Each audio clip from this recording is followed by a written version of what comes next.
Imagine landing in a new, wild land with no stores, no power, and no guarantee of help coming.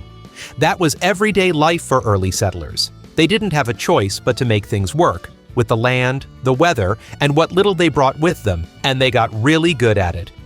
These weren't just old-timey curiosities, they were survival essentials. Clever, practical tricks for building shelters fast, keeping food from rotting without refrigeration, and staying warm through brutal winters. What's amazing is that many of these tricks still work today, for off-grid living, for preppers, for anyone wanting to be more self-reliant. So let's look at 5 early settler survival tricks you could actually use, even right now. Building log shelters. When settlers arrived on the frontier, their first job wasn't finding gold or planting fields, it was building a shelter before the weather killed them. And they had to do it fast. They didn't have modern power tools or prefab cabins. What they did have was a method passed down from generations, notching logs so they locked together snugly, and filling gaps with chinking made of mud, moss, clay, or even animal hair. Notching was more than stacking logs like Lincoln logs. It created tight corners that kept the structure solid even without nails.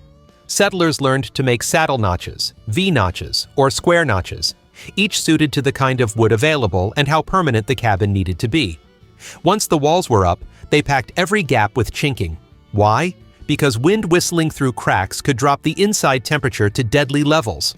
Mud and clay hardened like primitive mortar, while moss added insulation. Some even mixed animal dung for extra binding. Not glamorous, but effective. What's incredible is that these same techniques are used in off-grid and bushcraft cabins today. You don't need a sawmill, just an axe, a knife, and some know-how. By learning how to notch and chink logs, settlers turned raw forest into solid homes in days, not weeks. If you're dreaming of off-grid living or want real survival skills, understanding how to build a simple log shelter is still one of the best tricks in the book. The early settlers knew it could mean the difference between freezing to death in the open or sitting by your own fire at night, warm and alive. Earth cellars. Long before electric fridges or even ice boxes, early settlers had to figure out how to keep food from spoiling through hot summers and unpredictable winters. Their answer? The earth itself. An earth cellar, or root cellar, was a simple but brilliant survival trick. Settlers would dig a pit or carve a room into a hillside, reinforcing it with logs, stones, or planks.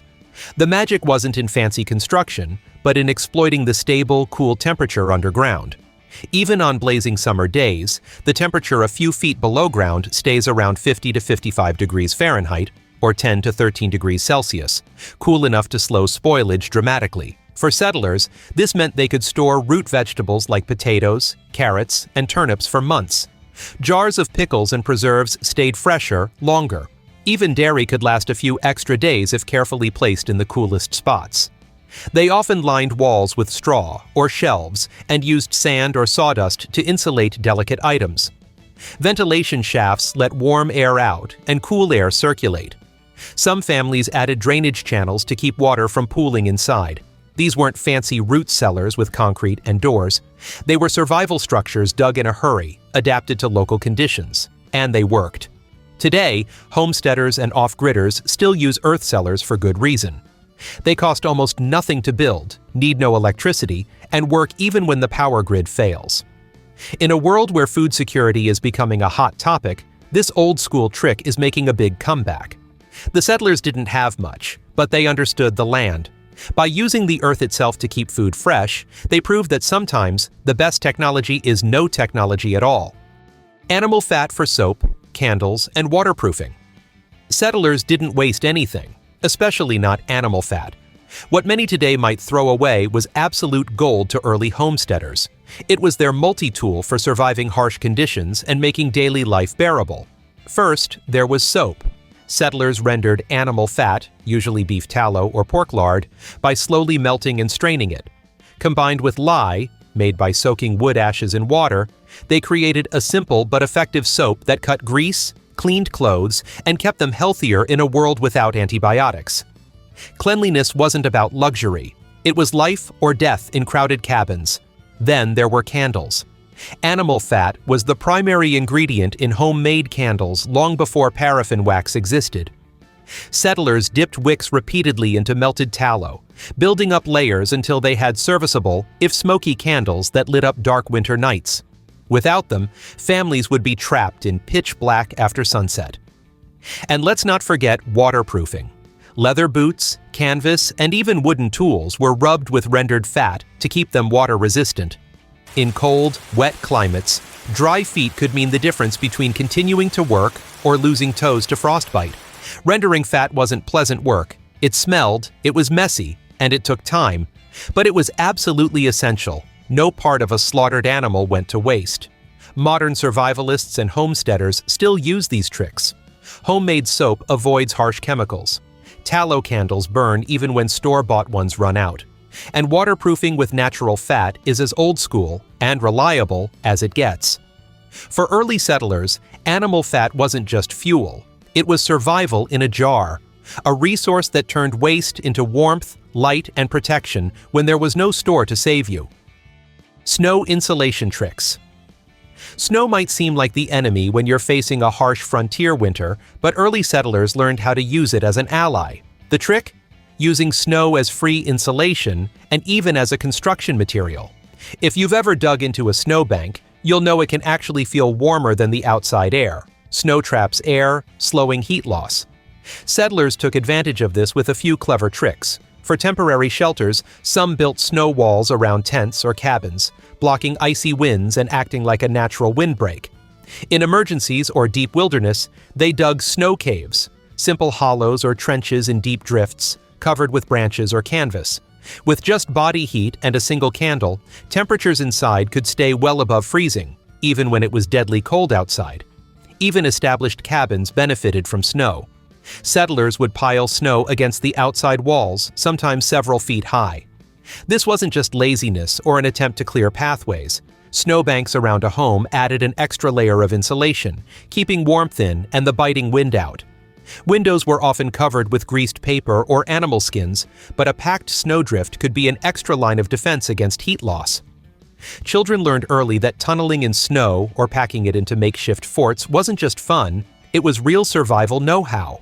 And when blizzards buried everything, being able to shape a quick snow shelter or wall could make all the difference. Even modern Arctic explorers and wilderness survival instructors teach these same methods. Snow may be cold, but when used right, it's a barrier that can save your life. For early settlers, winter wasn't just endured, it was outsmarted, one snowbank at a time. Cooking and heating with wood stoves and open hearths. Before central heating, microwaves, or propane, settlers relied on one essential tool for both warmth and food, the wood stove or open hearth. It was more than just a fireplace, it was the beating heart of every cabin. Settlers learned to site their hearths or stoves centrally, so heat could radiate out to every corner. A well-built hearth didn't just warm the family, it dried wet boots, cured herbs strung overhead, and provided a steady place for cooking all day and night. In some cabins, a kitchen crane, a swiveling iron arm, held pots over the fire, making it easy to adjust for boiling, simmering, or even baking bread right on the coals. Wood stoves, when settlers could get them, were even more efficient. With flat tops for cooking and enclosed fireboxes for slow, even heat, they let families use every scrap of wood for maximum warmth. Cast iron stoves doubled as cookers and heaters, often running non-stop from autumn through late spring. Fire management was a survival skill in itself. Settlers kept the fire banked, smothered with ashes, overnight so it could be revived in the morning. Running out of firewood, or letting the hearth go cold, could mean disaster in the depths of winter. Ashes were never wasted. They were used for soap making, cleaning, and even as an ice melt outside. The whole family pitched in to cut, stack, and carry wood. Kids learned to split kindling almost as soon as they could walk. Today, wood stoves and open hearths are making a comeback with off-grid enthusiasts and homesteaders. Nothing beats the satisfaction and security of being able to heat your home and cook your meals with nothing but wood and a match. For early settlers, the fire was more than a comfort. It was survival, community, and home, all rolled into one. Surviving as an early settler wasn't about luck or brute strength, it was about using every bit of know-how you could get. These weren't just clever tricks for their time, they're skills that can still make life easier, safer, and maybe even more meaningful today. Whether it was turning a pile of logs into a sturdy cabin, storing food in the earth, making soap and candles from scraps, harnessing the insulating power of snow, or keeping the hearth burning through the longest nights, settlers built their lives on creativity and grit. And a lot of what they figured out is just as useful now, especially if you ever want to live more simply, go off-grid, or be ready for whatever life throws your way. Maybe we'll never have to build a shelter with our bare hands or cook by firelight for weeks on end, but there's something inspiring about knowing how. The real magic of early settler survival isn't just in the tricks themselves, it's in the mindset. Use what you have, waste nothing, and always find a way. If these old-school skills worked for the people who tamed the frontier, they're probably good enough to get us through a tough day, or even a tough winter, right now.